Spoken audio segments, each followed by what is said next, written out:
안녕하세요. 저는 올해 40대 중반의 남자입니다. 이렇게 저의 이야기를 많은 사람들에게 하는 건 처음인 것 같아요. 그동안은 다른 사람들의 시선이 무섭고 제가 겪었던 상황이 너무 부끄러워서 말을 못했는데 여기에 올라오는 다른 분들의 이야기를 들으면서 자신감을 많이 얻었습니다. 이제는 제가 당했던 일들을 훌훌 털어버리고 살려고 합니다. 저희 이야기를 들으시면 다들 기겁을 하실 거예요. 저도 처음에는 이게 꿈인지 생신지 분간이 되지 않았을 정도였습니다. 저는 아내와의 만남이 조금 독특했어요. 제가 그 당시에 저를 따라다니는 스토커가 있었습니다. 매일 발신번호 제한으로 뜨는 번호로 전화가 오고 문자도 매일 왔죠. 오늘 옷 예쁘네요. 스파게티 먹고 계시네요. 저도 스파게티 너무 좋아해요. 어디선가 저를 지켜보고 있는 건지 제가 어디서 뭘 하든 연락이 왔죠. 처음에는 경찰에도 신고를 해보고 화도 내보고 다 했습니다. 그런데 경찰서에서는 아직 피해가 없어서 그 사람을 잡을 수 없다고 하더라고요. 그리고 화를 내면 낼수록 그 여자는 저에게 더 집착을 했습니다. 얼굴도 모르는 사람한테 스토킹을 당하니까 너무 스트레스를 받더라고요. 제가 어딜 가도 그 사람에게서 연락이 오니까 집 밖으로 나가지도 못하겠고 사람도 잘 못 만나게 되었죠. 매일 집에 박혀 있고 그 사람이 저를 어디서 또 감시하고 있을까봐 두려움에 하루하루를 살았습니다. 정말 지옥 같고 사람이 너무 피폐해지더라고요. 그런데 이런 저를 도와준 사람이 바로 제 아내입니다. 아내는 저와 우연히 길거리에서 만났습니다. 제가 그 사람에게 스토킹을 당하고 집 밖으로 자주 나가지 않았는데 유일하게 나가는 시간이 출퇴근 시간이었어요. 그런데 그때 바쁘게 출근을 하다가 길거리에서 아내와 부딪혔고 아내는 제 옷에 커피를 쏟았죠. 그러다가 저한테 사례를 해준다며 전화번호를 받아갔습니다. 저희는 그렇게 만남이 시작되었습니다. 사례를 한다는 이유로 식사 자리를 가졌고 저희는 대화가 잘 통해서 금방 관계를 진전시킬 수 있었죠. 저랑 굉장히 잘 맞았습니다. 식성도 비슷하고 성격도 비슷하고 가치관마저도 똑같았죠. 아내와 만나면서 저를 여자로 만들면 아내 같은 사람이 되지 않을까 싶을 정도로 저와 아주 닮았습니다. 그러다 보니 연애하는 내내 편했고 이 여자만큼 저와 잘 맞는 사람이 있을까 싶었죠. 아내와 만나면서 변화한 것이 딱 한 가지가 있었어요. 바로 스토킹이 사라졌다는 겁니다. 제가 아내를 만나면서 그 사람에게 아무런 연락도 오지 않았어요. 정말 신기할 따름이죠. 그리고 스토킹 때문에 하루 종일 집에 있고 우울해하는 저를 도와준 것도 아내였어요. 아내가 저를 데리고 이것저것 많이 놀러를 다녀주었고 저에게 위로도 많이 해주고 어떻게든 제가 나아질 수 있게 힘이 되어주었습니다. 제 옆에 많이 있어주고 자기 일처럼 걱정해주는 이 여자를 보고 멋있다고 생각했어요. 그래서 아내를 많이 좋아했습니다. 스토킹이 갑자기 없어진 이유는 여자친구와 함께 있는 저를 지켜보면서 이제 관심을 끄는 줄로만 알고 있었죠. 그렇게 행복한 연애를 했습니다. 정말 오래 만났고 결혼까지 계획에 있었어요. 둘 다 직장도 있고 경제적으로도 안정적이었기 때문에 미룰 이유가 없었죠. 그런데 이맘때쯤 저희에게 축복이 찾아왔습니다. 바로 아내가 임신을 한 것이었어요. 결혼하기 전에 한 임신이라 많이 놀라긴 했지만 그래도 결혼을 생각했던 사람이니까 아이를 낳기로 결정했습니다. 최대한 빨리 결혼식을 올렸고 속전속결로 저희는 부부가 되었죠. 아내는 딸을 낳았고 저희는 새 가족이 되었습니다. 이제 다른 가족들처럼 주말에는 소풍을 가고 놀이공원도 가면서 행복한 가정이 될 줄 알았어요. 집으로 퇴근을 하면 저를 반겨주는 딸과 아내를 볼 줄 알았죠. 그런데 그건 저의 착각이었습니다. 아내는 딸에 대한 애정이 전혀 없었어요. 모성애라고는 단 하나도 찾아볼 수 없었죠. 오히려 남보다 못한 취급을 했고 딸은 항상 서운해했습니다. 딸한테 남의 애처럼 대하니까 저도 많이 당황스러웠고 어찌할 바를 모르겠더라고요. 딸이 우는 날이 많아졌고 아내가 못 주는 사랑을 제가 2배로 딸한테 더 줘야 했습니다. 아내한테 왜 그러냐고 화를 내고 다그쳐봐도 아내는 그저 딸을 사랑하지 않는데 어떡해 라며 오히려 큰 소리를 냈습니다. 어떻게 엄마란 사람이 자기 배 아파 낳은 자식을 사랑하지 않을 수 있나요? 아내 대신에 제가 딸한테 더 사랑을 주어야 하니까 그것도 너무 힘들었습니다. 저 혼자 육아를 하니 체력적으로 정신적으로도 너무 고통스러웠죠. 아내와 같이 딸 이야기도 하면서 가정교육을 같이 하고 싶은데 아내는 그럴 마음이 없으니까 저 혼자 다 감당해야 했습니다. 그렇다고 아내는 가정에 충실한 것도 아니었어요. 어딜 가는 건지 알려주지도 않은 채 매일 어디론가 나갔고 누군가를 만나는 것 같았습니다. 매일 밤 늦게 들어오고 연락도 잘 받지 않으니 답답할 노릇이었죠. 이건 딱 봐도 다른 남자가 생긴 것 같았습니다.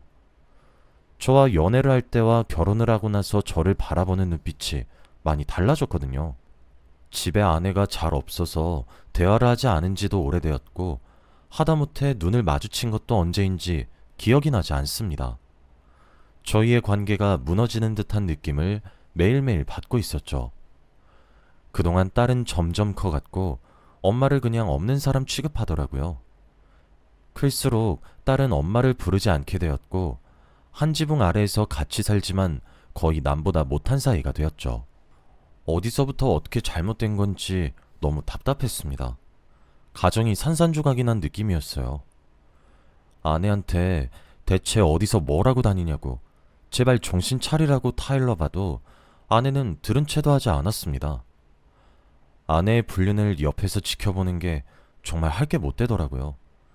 매일을 고통 속에서 사는 느낌이었습니다.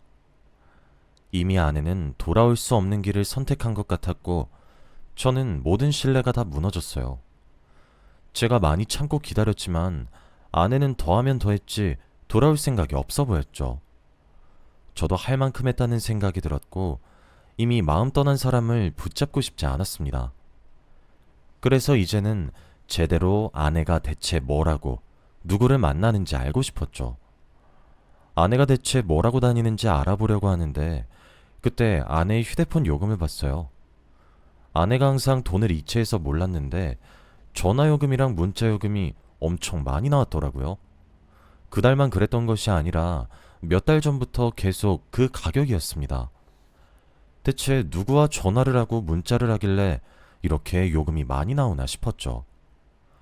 항상 아내가 휴대폰을 금이야 오기야 하면서 꼭 쥐고 다녀서 제가 볼 틈이 없었는데 제가 계속 타이밍을 노리며 아내가 휴대폰을 손에서 놓을 때를 기다렸어요. 그러다가 아내가 잘 때 몰래 확인했죠. 대체 누구와 통화를 하고 전화를 하는지 모든 내역을 다 확인했습니다. 그런데 아내 휴대폰에는 의심을 할 만한 문자 내용도 없었고 전화 내역도 더더욱 없었어요. 너무 당황스러웠습니다. 제 생각으로는 아내가 그 사람과 연락한 흔적을 지운 것 같았죠. 나중에 이혼할 생각으로 증거를 모으고 싶었는데 아무것도 얻지 못하니 허탈스러웠습니다. 그렇게 한숨을 쉬면서 아내의 휴대폰을 원래 있던 자리로 돌려놓으려고 하는데 딱 하나 발견했어요. 바로 아내의 휴대폰에 저장된 내 고양이라는 사람을 봤거든요. 아내는 원래 휴대폰에 전화번호를 저장할 때 이름으로 하는데 이렇게 별명이 있을 정도면 의심을 할 수밖에 없었죠. 저는 바로 그 전화번호를 제 휴대폰으로 옮겼어요. 그리고 카톡에 그 사람의 프로필이 떴는데 남자가 맞았습니다. 고양이를 키우는 남자더라고요. 저는 아내가 분명히 이 남자와 불륜을 저지르고 있다고 생각했습니다. 그래서 제대로 증거를 수집하려고 했죠. 아내가 어디서 뭘 하는지 뒷조사를 했습니다. 그러다가 그 남자가 어떤 사람인지 정보를 알아낼 수 있었죠. 그런데 그 남자는 가정이 있는 유부남이었습니다. 아이까지 있었고 아내와 금슬이 좋은 부부로 소문이 난 사람이더라고요. 사람들 앞에서는 가정에 애정이 많은 사람인 척하고 다니면서 뒤에서는 제 아내와 불륜을 저지르고 있는 쓰레기 같은 인간이었습니다. 그 남자의 정체를 알고 나니까 기가 막히고 화가 엄청 나더라고요. 당장이라도 그 남자네 집으로 가서 아내와 그렇고 그런 사이라고 밝히고 싶었지만 아직 제대로 된 증거가 없으니 꾹 참기로 했죠.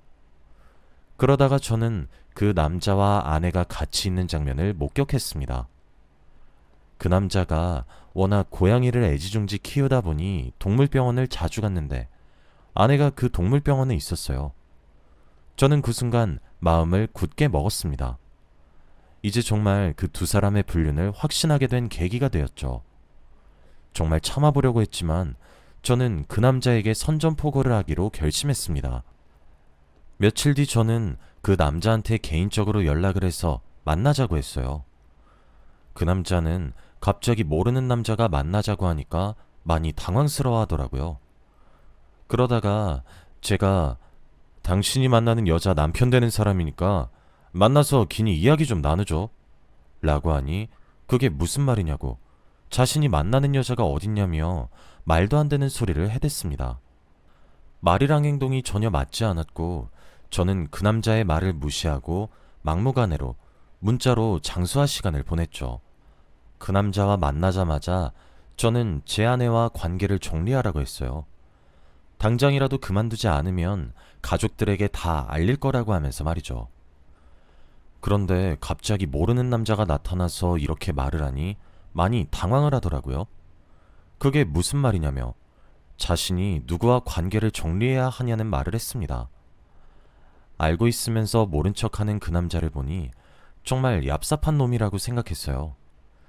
저한테 연락을 받았을 때도 너무 당황스러웠고 무슨 오해가 있는 것 같아서 그 오해를 풀려고 그 남자는 이 자리에 나왔다고 했습니다. 서로 계속 다른 말만 하고 있으니까 아무런 대화가 되지 않더라고요. 제가 그 남자한테 내 아내랑 만나고 있는 거 안다고 해도 그 남자는 자신이 가정이 있는데 무슨 다른 여자를 만나냐며 말도 안 되는 소리라고 했죠. 제가 착각하는 거라며 자신은 제 아내랑 아무 사이가 아니라고만 했습니다. 너무 답답하고 환장할 노릇이었죠. 아내 휴대폰에 내 고향이라고 저장된 사람이 바로 당신이고 동물병원도 같이 갈 정도면 그건 불륜 아니냐고 화를 냈지만 그 사람은 끝까지 모르겠다는 표정을 지었습니다. 대체 어떤 사람이 자신을 그런 별명으로 부르냐며 말도 안 된다고 했죠. 그리고 자신은 맹세코 다른 여자를 만나고 있지 않다고 했습니다. 증거가 이미 많은데 이렇게까지 아니라고 하니까 어떻게 해야 할지 모르겠더라고요. 그리고 제가 이렇게 나타나면 그 남자와 아내를 사이에 두고 싸울 줄 알았는데 전혀 그런 분위기가 아니었고 오히려 그 남자와 제가 서로 민망한 상황이 되었죠. 저는 그 남자의 말을 전혀 믿지 않았고 그 남자가 저를 가지고 장난치는 줄 알았습니다. 그래서 어떻게든 소송을 할 거고 사람들한테 다 까발릴 거라고 말을 했죠. 그 말을 하고 자리를 뜨려고 하는데 그 남자가 저한테 의외의 말을 했어요. 혹시 이거 그쪽 아내분 말투인가요? 저한테 자신의 휴대폰을 보여주었는데 저는 순간 깜짝 놀랐어요. 저한테 굉장히 익숙한 말투의 문자였습니다. 그리고 문자를 보낸 사람의 전화번호도 발신번호 제한으로 떴죠. 바로 제가 몇십 년 전에 스토킹을 당했을 때의 그 문자와 아주 비슷했습니다. 솔직히 마음속으로 정말 많이 놀랐고 잊고 있었던 그때의 기억이 떠올라서 괴로웠죠. 그 남자는 그 문자 내용을 보여주면서 안 그래도 요즘 스토킹을 당하고 있는데 혹시 자신을 스토킹하는 여자가 제 아내가 아니냐고 했습니다. 저는 그게 무슨 소리냐며 말도 안 되는 소리라고 화를 냈죠. 어떻게 제 아내를 그런 파렴치한 스토킹을 하는 여자로 만들 수 있냐고 했습니다. 그 남자는 제가 화를 내니 사과를 하긴 했지만 저는 진정이 되지 않았죠. 머릿속은 너무 복잡했고 집 가는 내내 머릿속에는 아내의 불륜과 그 남자가 주고받은 문자 내용이 계속해서 떠올랐어요. 그게 며칠 동안 계속 생각이 나서 일도 손에 안 잡히고 다른 데로 집중을 못 하겠더라고요. 대체 어떻게 된 건지 도저히 감이 잡히지 않았습니다. 제가 이러고 있어도 아내는 계속 어디론가 향했고 집에 잘 들어오지도 않았죠. 한 집에서 살아도 남처럼 지냈습니다. 저는 생각도 정리할 겸 집 대청소를 하기로 했어요. 며칠 내내 머릿속이 복잡했는데 대청소를 하면서 조금이라도 다른 생각을 해보기로 했죠. 정말 몇 시간 동안이나 대청소를 했어요. 그 집에서 살면서 한 번도 사람의 손길이 닿지 않은 곳까지 쓸고 닦았습니다. 그런데 청소를 하면서 충격적인 것을 발견하고야 말았습니다. 정말 한 번도 손을 닿지 않았던 곳을 청소를 하다가 한 휴대폰을 발견했어요. 무의식적으로 그 휴대폰을 켰는데 저는 그 휴대폰의 배경화면을 보고 기겁을 하고야 말았습니다. 바로 아내와 그 남자가 같이 찍은 사진이었거든요. 정말 충격적이었습니다. 두 사람은 아주 다정하게 포즈를 취하고 있었죠. 그 휴대폰은 아내가 그 남자와 연락을 할 때 쓰는 것 같았어요. 그리고 휴대폰에 저장된 달력을 보니 그 남자의 생일, 그 남자와 아내의 기념일 등등이 다 기록되어 있었죠. 아내의 숨겨진 휴대폰 덕분에 불륜을 확신할 수 있었습니다. 그 남자가 불륜 아니라고 그렇게 해명을 했다고 생각하니 너무 화가 나더라고요. 그리고 저는 그 남자와 아내에게 복수를 하기로 했어요. 이렇게까지 저를 가지고 놀았다고 생각하니까 복수를 제대로 하고 싶더라고요. 그래서 저는 그 남자 집으로 찾아갔습니다. 그 남자가 또 아니라고 변명하지 못하게 아내의 숨겨진 휴대폰을 가지고 말이죠. 그리고 저는 그 남자를 보자마자 바로 주먹질을 했습니다. 집에는 그 남자와 아내가 같이 있더라고요. 갑자기 제가 얼굴에 주먹을 날리니까 많이 놀라긴 하더라고요. 저한테 왜 그러냐고 큰 소리를 내는데 저는 그때 바로 배경화면을 보여줬어요. 이래도 불륜이 아니냐고 하면서 말입니다. 제 말에 그 남자의 아내가 더 놀라했고 저는 배경화면을 보고 있는 그 남자를 다시 때리려고 했어요. 그 남자의 아내는 불륜 저질렀냐며 그 남자에게 화를 내고 있었죠. 멍하니 휴대폰을 보고 있던 그 남자는 갑자기 이거 합성인데? 라는 말을 했습니다. 그 말을 듣는 순간 이 남자 진짜 제정신이 아닌가 보다 싶었어요. 합성이라는 핑계까지 대면서 불륜이 아니라고 하는 모습을 보니까 미치겠더라고요. 제가 너무 답답해서 그만 인정하라고 말을 해도 그 남자는 사진이 어색하다며 절대 아니라고 했죠. 그 말에 그 남자의 아내도 다시 사진을 제대로 보더니 정말 합성이라고 했습니다.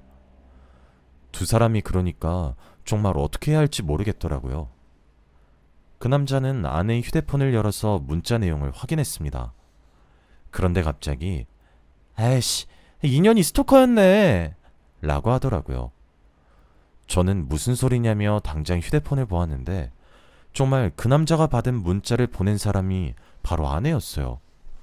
그리고 무엇보다 더 놀란 건 바로 제가 과거에 스토킹을 당했을 때 받은 문자와 아주 유사했다는 점이었죠. 정말 아내가 저를 스토킹했을 수도 있겠다는 생각이 들면서 정말 많이 혼란스러웠습니다. 그 남자는 제 아내가 자신을 스토킹했고 사진까지 합성해서 다닐 정도면 제 아내가 미쳤다고 했어요. 그리고 그 자리에서 바로 경찰에 신고를 하더라고요. 저는 온몸에 힘이 풀려서 그만 주저앉아 버렸고 머릿속이 너무 복잡했습니다. 계속 머릿속에서는 아닐 거라고 생각을 하고 있었는데 모든 증거들이 너무 정확해서 아내를 믿을 수 없었죠. 그리고 바로 경찰서로 갔습니다. 그 남자와 그 남자의 아내, 저는 경찰서로 갔고 아내는 몇 시간 뒤 연행이 되어서 왔죠. 그리고 증거물품으로 아내의 숨겨진 휴대폰을 제출했는데 아내는 자신이 숨긴 휴대폰이 저한테서 나오니 정말 많이 당황스러워 하더라고요. 그리고 그 사진은 정말 합성이 맞았습니다. 그 남자와 아내는 불륜도 아니었고요. 그저 아내가 그 남자와 사귄다는 망상 속에서 살고 있던 거였죠. 정말 환장할 노릇이었습니다.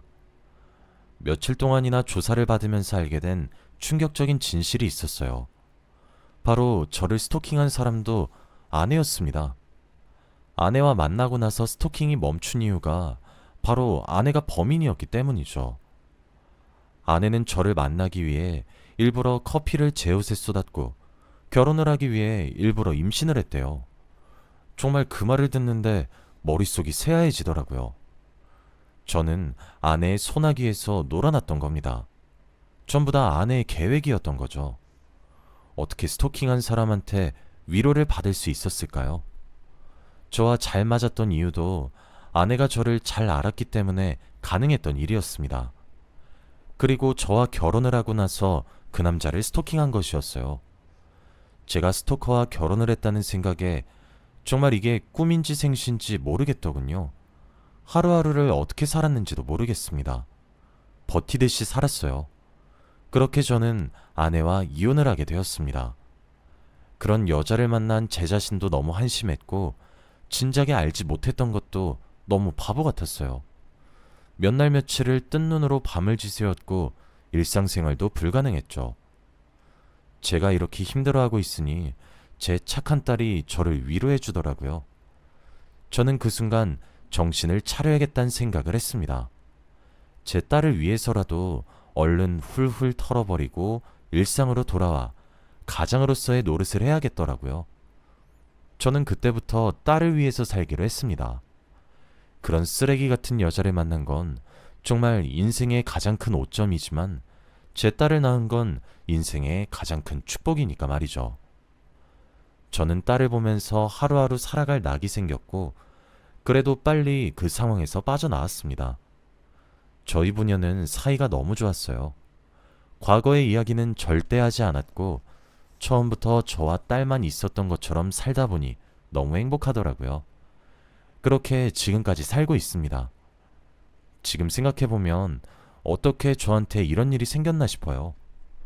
여러분들도 배우자 잘 알아보고 결혼하길 바랍니다. 저는 앞으로 평생 딸과 둘이서 살려고요. 다들 저의 이야기 들어주셔서 감사합니다.